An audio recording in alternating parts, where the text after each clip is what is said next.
All right, guys, we are back in Park City, Utah at beautiful altitude adjustment.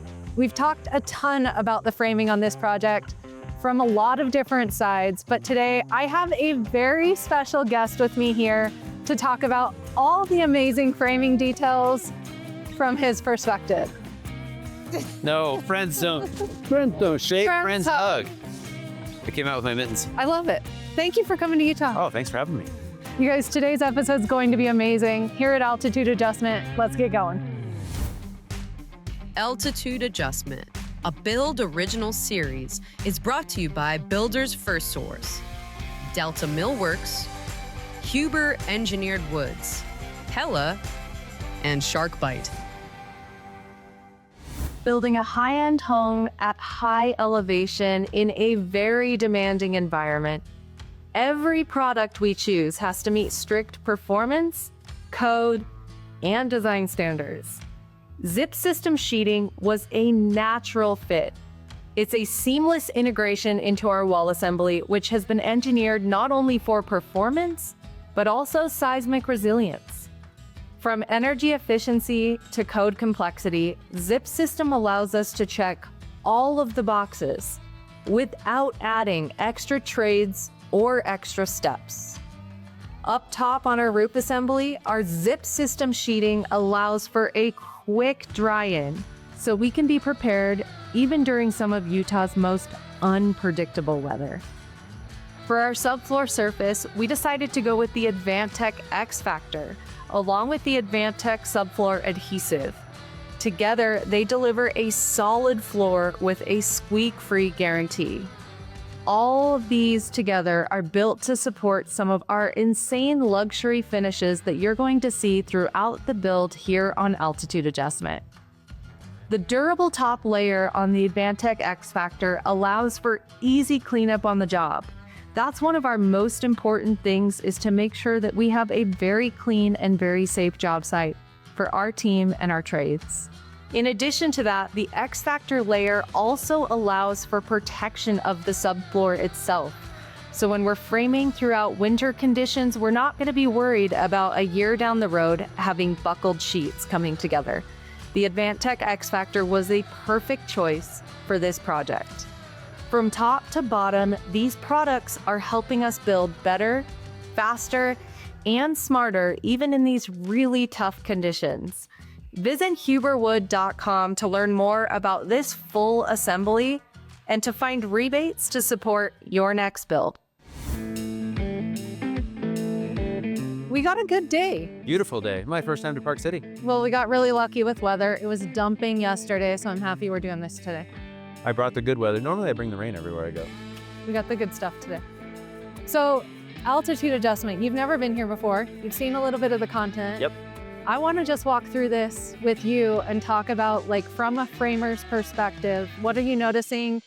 And just explain it, because I think a lot of the people that watch these series really just want to know some of the details. Yeah. And we sometimes take for granted what we see every day. So it's fun to have you here and see it from someone else's perspective. Yeah, I'm noticing the big overhangs. I see the start of what I think is going to be a roof for the entry. Yep. And of course, as a framer. So we have telehandlers. We changed the way we frame. Yep. The framers own this. Yep. Which is game Which is changing. awesome. Yeah.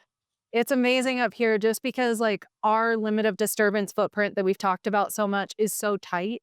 Really getting anything to the backside of the house is impossible without this. You have to have this. Yeah. So they're setting all the trusses with this. They're moving materials. Yep.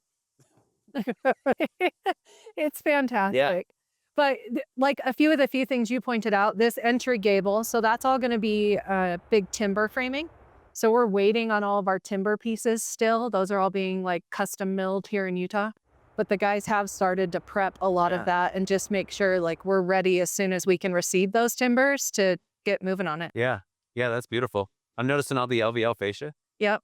So all of our roof has these big overhangs, and we have a huge snow load up here. And so a lot of the overhangs on the roof, because they're not being built out of trusses or truss tails, it's all outlookers. Okay. And so everything, we're trying to frame as much of that as possible with this PWT Mhm.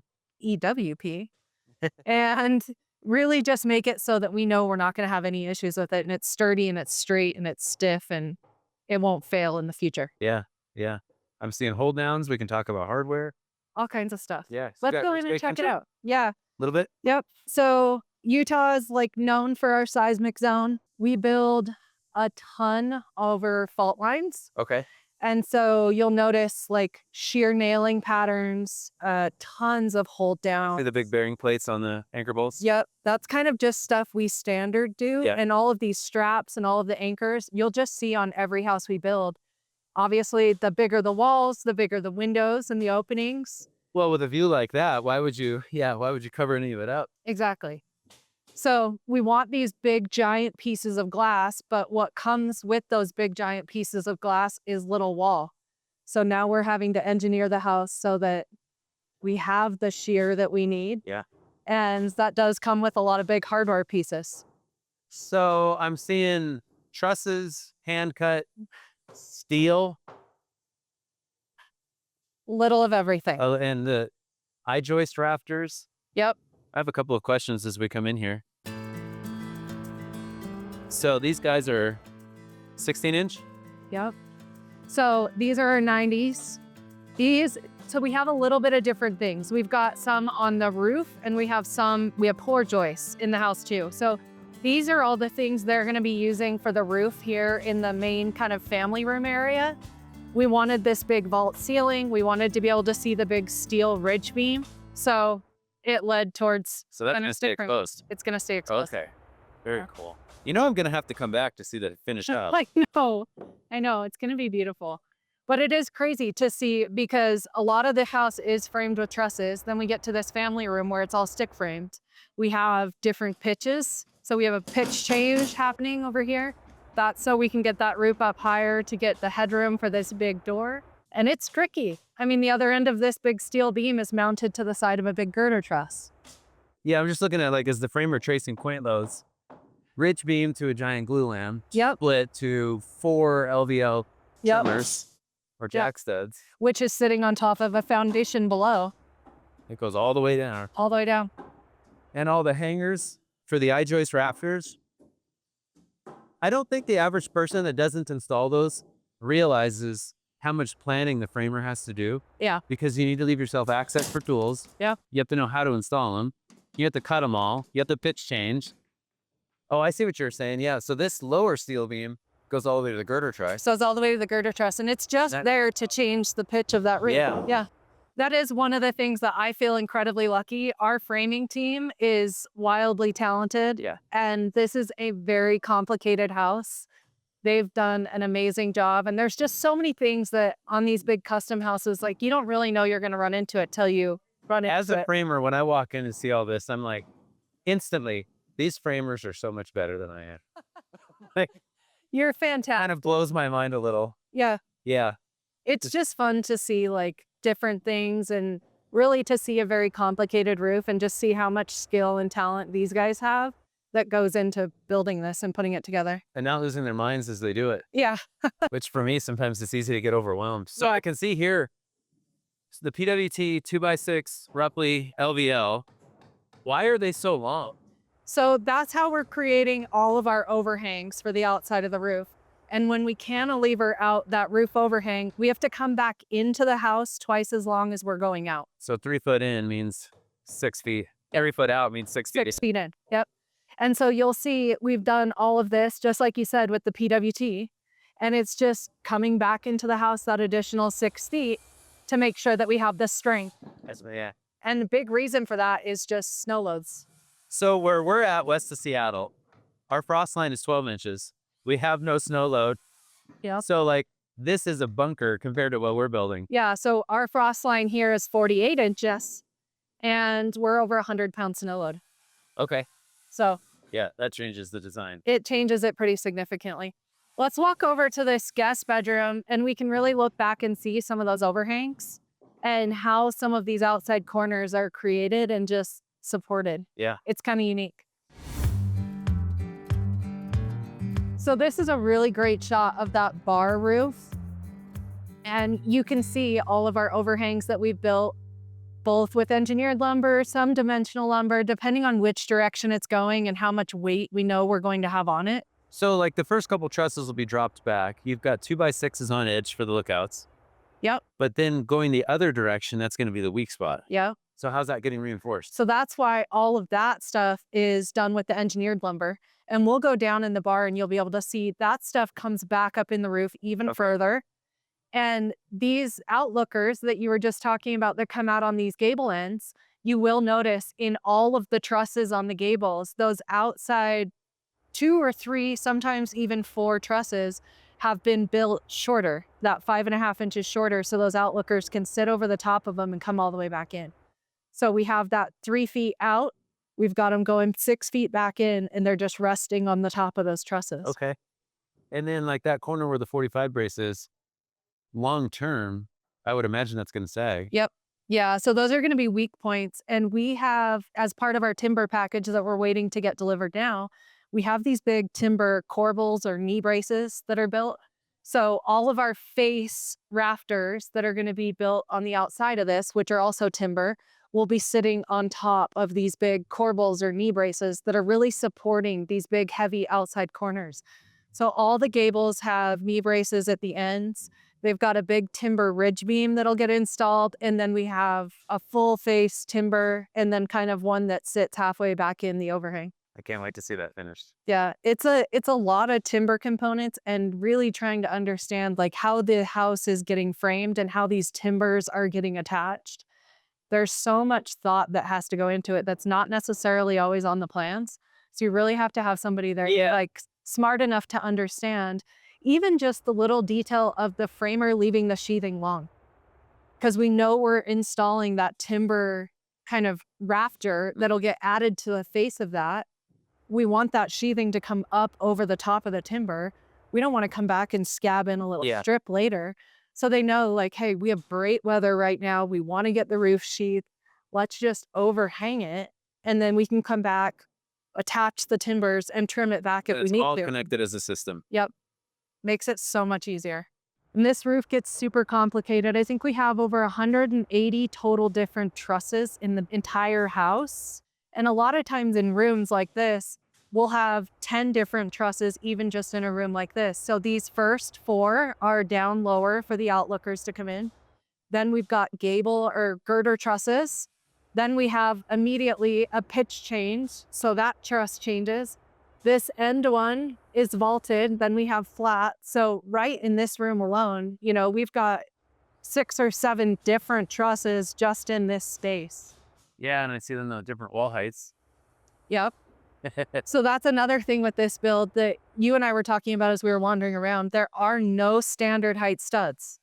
So everything's been cut. And you'll notice just all the different like wall height changes and pitch changes and all kinds of different things that are happening in here that are really quite complicated. You know what I don't see is I don't see evidence of a lot of we built it and then had to back up, unbuild and rebuild because we got something wrong. Yeah. So your framers are they're top notch. They're really smart. And honestly, the only things that we built and ended up undoing are things like this wall you see behind me that's marked in red.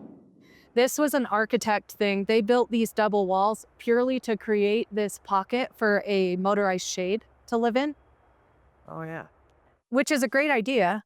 But the homeowner came to town last week and walked through here and went, I'm losing 10 plus inches of room on 2 sides of this room, which isn't really a giant room in the first place. He chose to have these removed, gain the 10 inches in both locations, and we'll just build a valance for those shades. This is great. It's a great idea, but I mean, you can see how much space we're losing by just doing it. It's real life. You know, once the client comes out, they're going to go, my priority is to get the room back. Yeah. They want the space. Yeah. Okay. Then we'll make it happen. Yeah. So that's kind of like the biggest thing that we're seeing is like changes is mostly just from homeowner walking through and being like, hey, I want to do something a little different. Yeah. We can walk down in the bar and look at some of this like really unique hardware that we have on this house, especially on that big outside that sits out on a cliff edge. So let's go check that out.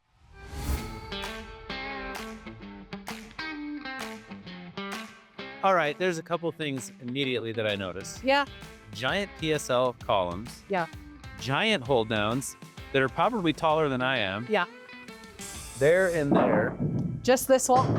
Just that wall. I mean, this girder truss. So where we were just talking about these PSLs,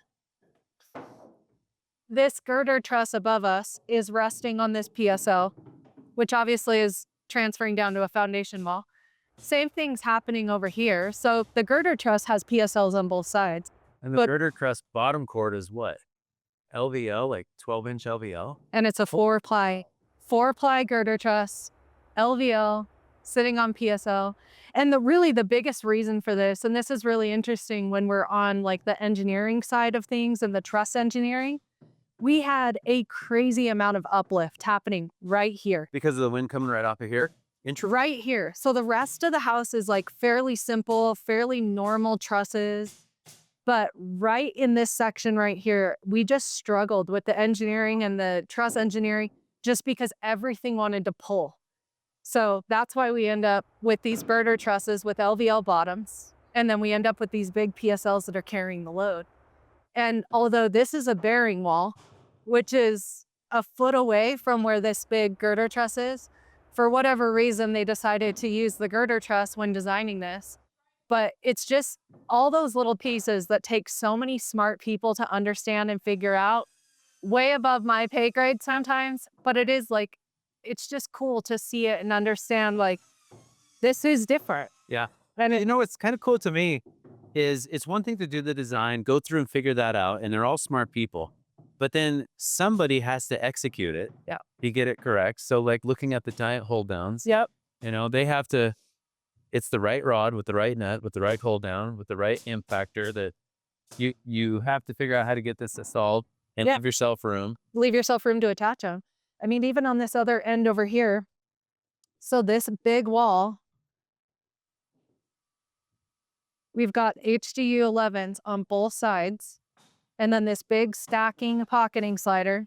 Okay. And I mean, they're embedded into the concrete in the foundation wall below. So what's visible is nearly as tall as I am. Yeah. I mean, you see these things before they get installed. These are massive. Oh yeah. They're big, bulky hold downs. Yeah. But all of that is just like engineering and trying to figure out like how much uplift do we have? What's our shear? You see this lake way down below us and the wind kicks up here coming up from High the lake. wind and high seismic. High wind, high seismic, heavy snow loads, Heavy snow loads, yeah. low frost depth. So it's just like one thing after another that really complicates the engineering. But not even just the engineering, like you were saying, the execution from the framer's perspective, like just the knowledge that these guys have and the amount of detail that goes into what they're building. Yeah, and then you add on top of that, everybody has to communicate with everybody For sure. to make sure it doesn't get missed. For sure. Yeah, and there's a lot of stuff. I mean, you can hear the guys working as we're standing here, but they've got a little bit left of our roof to do.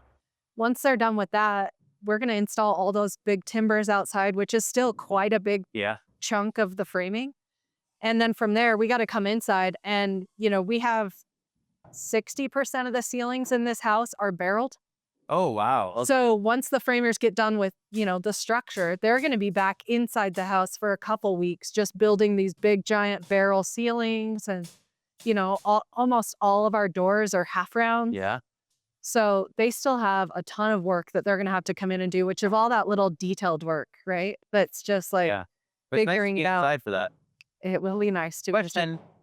I see a big giant 4-ply LVL header. Yep. What is and then basically big long LVLs again, sister. Yep. And I see the zip on the side. Yeah. So this big LVL header, this is a big stacking pocketing slider. And this is holding, I mean, you can see how much glass there's going to be here.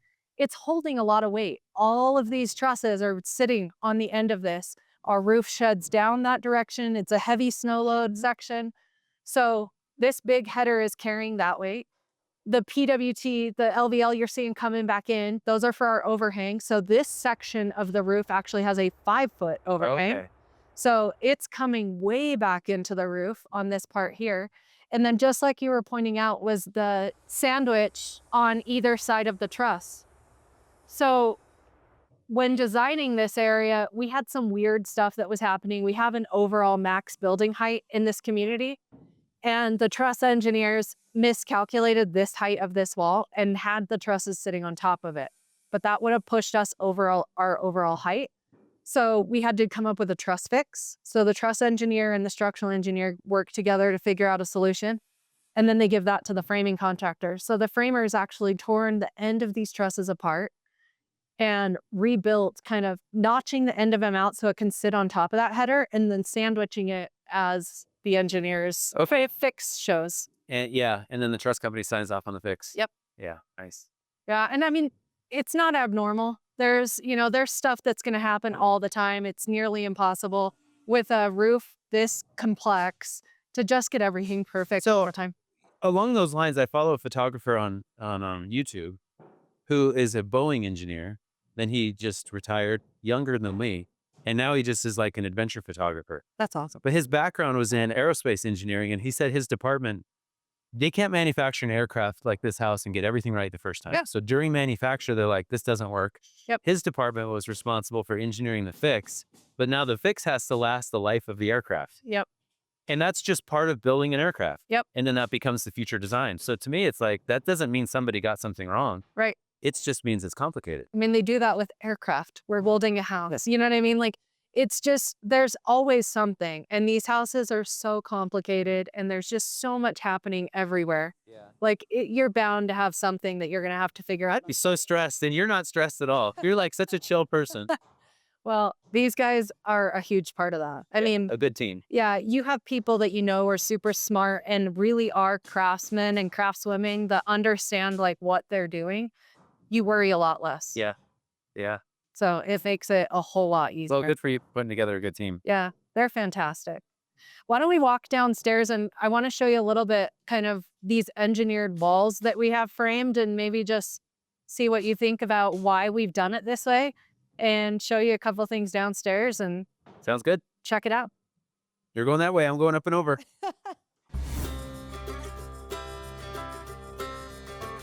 You're staring at my funky ceiling. Yeah, I'm like, the framers clearly did not complete their job. There's something I can find. Something I going on found here. something that they missed. Yeah, so we have this big glass tube vacuum elevator. So it's like, I always call it like the Jetson elevator. It's like the little bank tube things, Oh, yeah, yeah. But it's just a vacuum elevator, and it's going to sit here in the corner. It'll go up to the second story. So that's how we have that kind of funky Is that Whole like 4 framed foot up. square? 42 inches. Yeah. Man, that makes me feel like I'm in the old days when we went to the bank and put our deposit slips. Yeah, you're Up. going through the I tube. feel like, yeah, I'm up and over. Honestly, I mean, the homeowners may use it in the future. I think for them, this is a place they would like to live long term. So just trying to figure out, like, if for whatever reason they were ever in need of assistance or in a wheelchair or something. We did a house years ago and the client had just been diagnosed with MS. Yep. And so it was the same thing. We built the elevator shaft and put all the backing in. I have a client right now, same thing. And that's exactly how they're thinking. She's got MS. They're just trying to understand like what could happen in the future. So I think we're seeing a lot more of that. And this is just one way. It's beautiful. It's a beautiful glass centerpiece. So it doesn't look bad either. But it's definitely not like a functional multi-person elevator. It's more just like single user. One more compliment for your framers.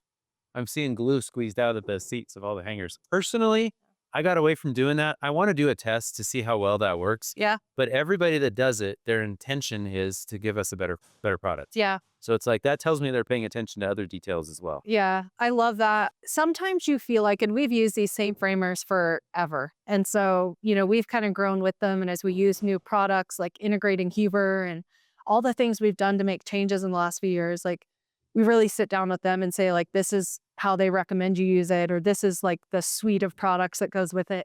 They've always been really great about using new stuff, which is helpful to me. But they also understand like, we don't want to have floor squeaks in a house like this. We don't want to have issues down the road. So they take their time, and whether it makes a huge difference or not, I can appreciate like they're putting glue in every one of these hangers. You'll notice like the Advantech subfloor glue. Like, Yep, I can see some of the purple. yeah, we use a lot of it. Sometimes I would rather use too much. I know there was some dropped on this. Oh, we used to try to value that, like, oh, well, we're putting too much, we could save a can. What are we saving by saving one can? Yeah, We it's did not a all big that deal. once and fix a squeak. We saved nothing. Right. So anytime we have walls that are like over 10 feet, or in this case, both of my stairwell walls, Okay. they're doing in solid engineered lumber. Yeah. And the reason is like when we get a big giant wall like that, it's impossible to get dimensional straight. And when you get a big wall and a big wall where you have a lot of light coming in, you'll see those imperfections.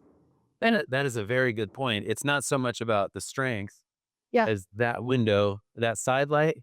There's times I drive by our own jobs and like we'll look at the roof and it's nice, and I'll Yeah. drive by later and that low light hits it and it's like, You're like, How- oh boy.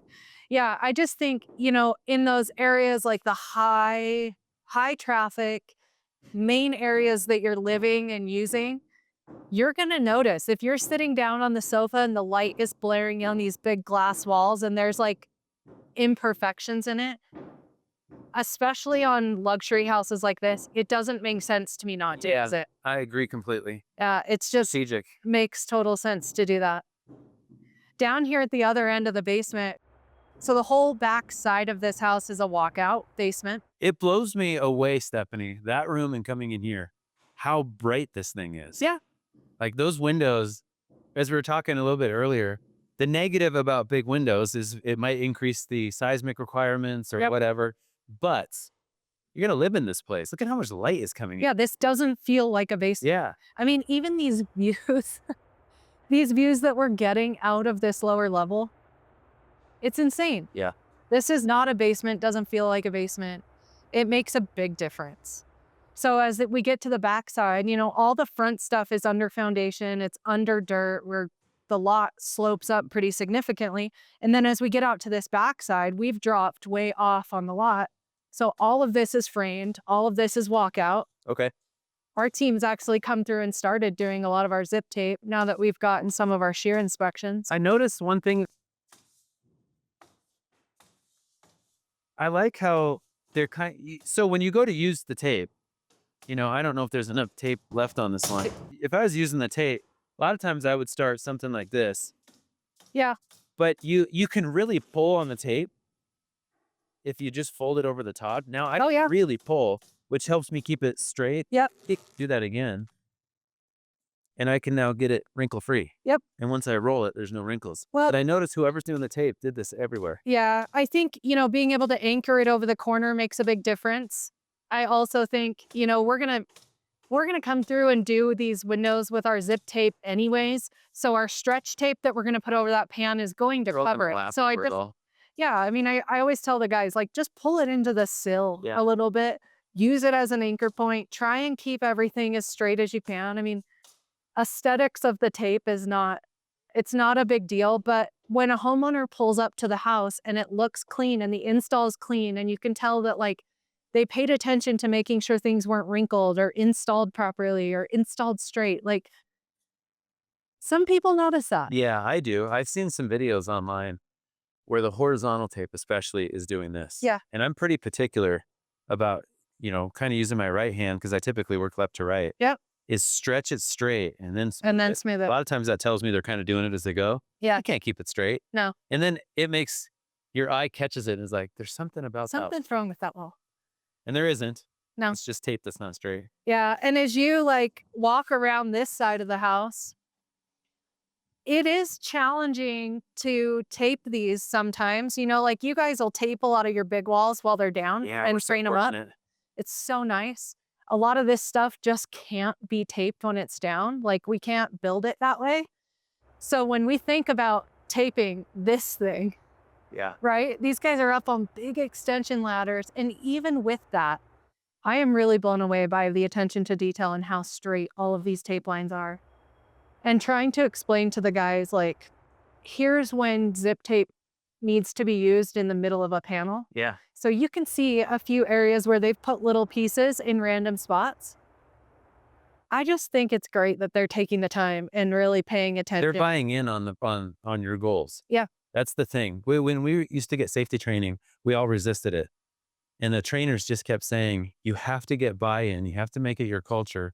If I don't set a good example, no one else will. Yep. Will follow any of it. Yep. And then once you get the buy-in, like our goal is this thing, it's straight because, well, if the clients like you and you get more work, then the framers get more work. Yep. Like everybody wins. Everybody The client wins. wins too. Yeah. And I think one of the things I learned is really kind of teaching the team why we do it. So not necessarily how to do it, but the why behind it. So before we came to this job, because I have some new guys on our crews and they haven't done zip tape yet. So before we came here, we went to a job that had a mechanically fastened WRB, Mhm. and the siding guys that installed it definitely had to use a lot of tape to patch up areas. And so seeing that in person and explaining to them, this is what you're looking at, and this is why this tape is where it is. And then bringing them here and saying, this zip panel is the mechanically fastened. See, that like that I think is what sets you apart from so many. It's also what I think has been great about Build Show is that we are all learners and we're all teachers. So if you want a good end product, you have to teach. Yeah.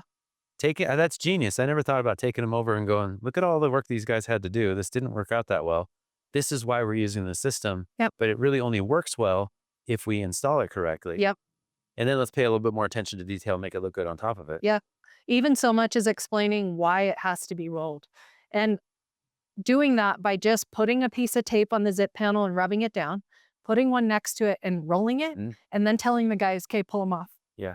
Because they immediately notice a difference. They immediately understand, like, oh, okay. So And I can see that's all been rolled. Yeah. It's obvious. It's got the texture of the panel under it. Yep.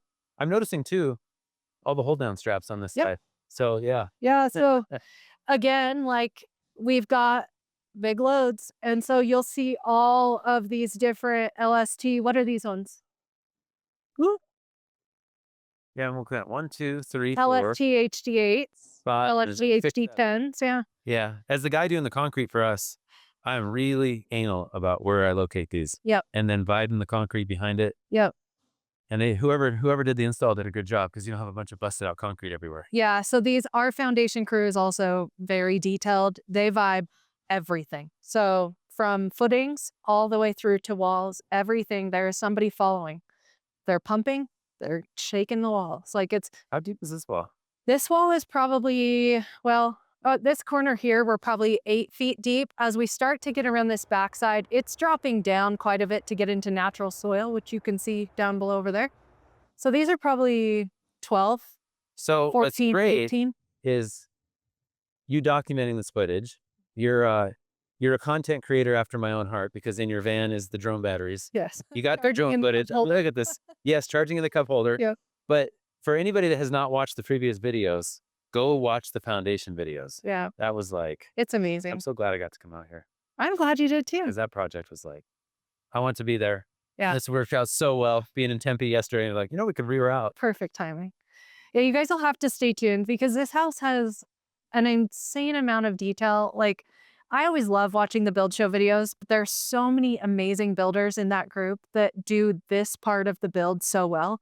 Like, Jake, Matt, Steve, Brian, like you guys have these details where you're talking about the framing, and I feel like that's their thing. I really feel like I'm my most comfortable when we get to like drywall and from drywall on, because just like the level of detail in the finishes and the trim and like just bringing everything together and how we pre-plan during framing to account for finish carpentry. And so I personally think the videos are just getting started. Yeah. This is when it's just getting fun, and knowing kind of some of the details that the homeowners are using in this is exciting for me. I just got a video last night where we're doing the Starfield lighting in the ceiling. Oh. So we did put that like Rolls-Royce star floor in the hot tub upstairs. Now we're gonna be adding it to some ceilings in the house. Nice. So it'll be very cool. And there is a ton of details to come in the future. So I hope you guys get to make it out again before we're done. All right, guys, we'll see you next time on the Build Show, and be sure to go check out all the other episodes of Altitude Adjustment.